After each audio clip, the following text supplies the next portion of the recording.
માતાજી મિત્રો, કેમ છો? બધા મજામાં અને હું પણ મજામાં છું. તો તમારું સ્વાગત છે અમારા એક નવા બ્લોગમાં. બધાને જય માતાજી અને જય દ્વારકાધીશ.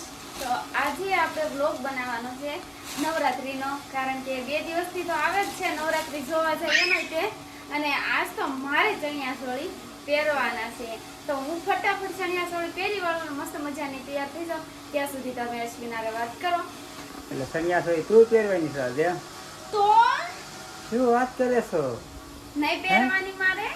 તને નહીં સરસ લાગે? કાંઈ નહીં હાલ લાગે. તો જાડી થઈ ગઈ એટલે ને. હા, શરીર જો કેટલું ભેંસ જેવું થયું. ના, સાચી વાત છે. મારું શરીર છે ને વધતું જાય છે, પણ ખાવાનું વધતું જાય છે ને મારે. ના ના, મારે છે ને હવે નથી સાંભળવું હતું. ફટાફટ ચણિયાચોળી પહેરી, ચણિયાચોળી પહેરે કેવી લાગે તમને બતાવો.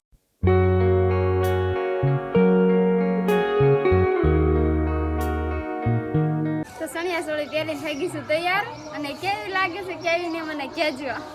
હું કહું કયો? સારી લાગે, સરસ લાગે છે. અરે વાહ વાહ વાહ. મારે તો રાસ લેવા જવાનું છે, પણ આપણો મળતો કાંઈ અહીંયા છે નહીં. અને એમાં એવું છે કે મોઢું છે ને થોડુંક કાળું લાગતું છે તમને, કેમ કે હોય એવા લાગી કે તો હા, હોય એવા લાગી, એવું કાંઈ ન હોય. ગરમી બહુ હોય ગઈ એવું પણ માટે એસી નખાઈ જો ને. એસી નખાવાનું છે ને, પણ પૈસા આવે પછી. અને છે ને મેન આવ્યું છે સેમ કપડાં પહેર્યા છે જો.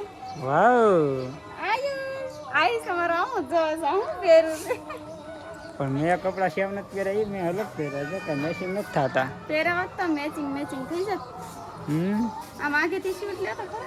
હા જો આખું બધા જો જો ઉપર સિનેમેટિક શોટ મેં. અરે વાહ વાહ. તો મેં ચણિયાચોળી પહેર્યા છે અને લગભગ 2 કલાક જેવું થયું છે. તો હવે હું છે ને બદલાઈ એવું, મને બહુ ગરમી થાય છે.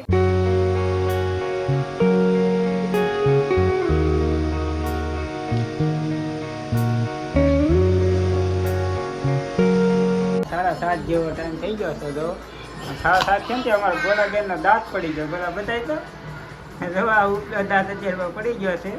કા ગોલા? હા. દુખે છે? નહીં. નથી દુખતો? ઠીક. અમારા જો આ બેન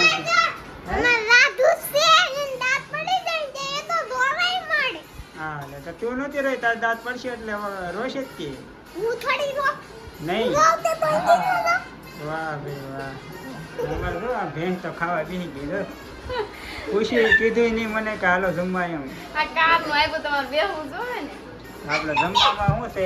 રીંગણાનું શાક. આલુ 2 રીંગણા દો, સાઈઝ છે ને રોટલી છે. કેટલી છે? કરાચા ગામના મુસાફર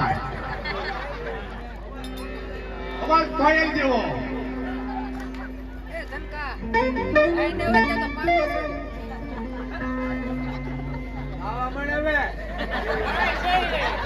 ગાય છે જો અવાજ ઊંચો અવાજ કેટલી એમ થાય. બતારું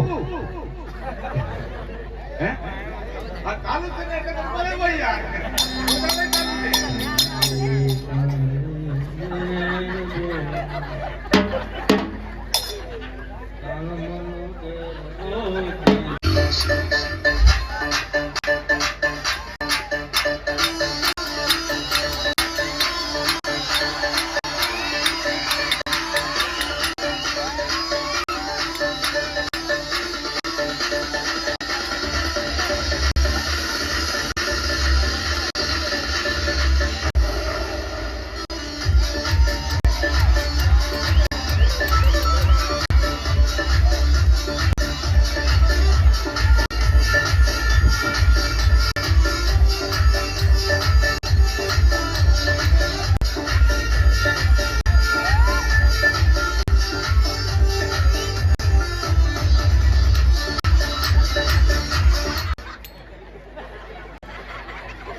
હા કરજે એ ચૂપ થઈ જા ચાલ ચૂપ થઈ જા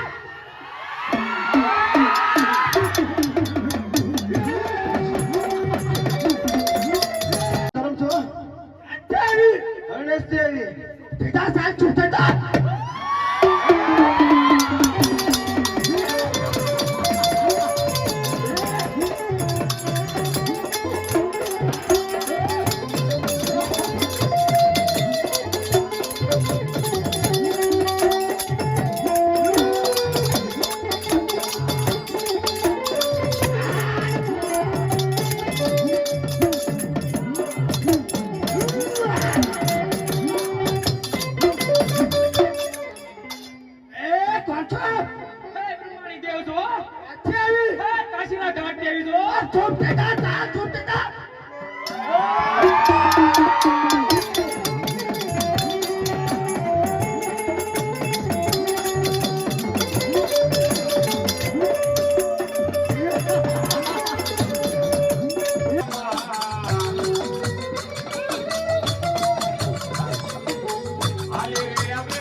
પણ મિત્રો અહીંયા ભગવતી માં મેલડીની હાજરી થાય છે અત્યારે કળયુગનો રાજા મેલડી છે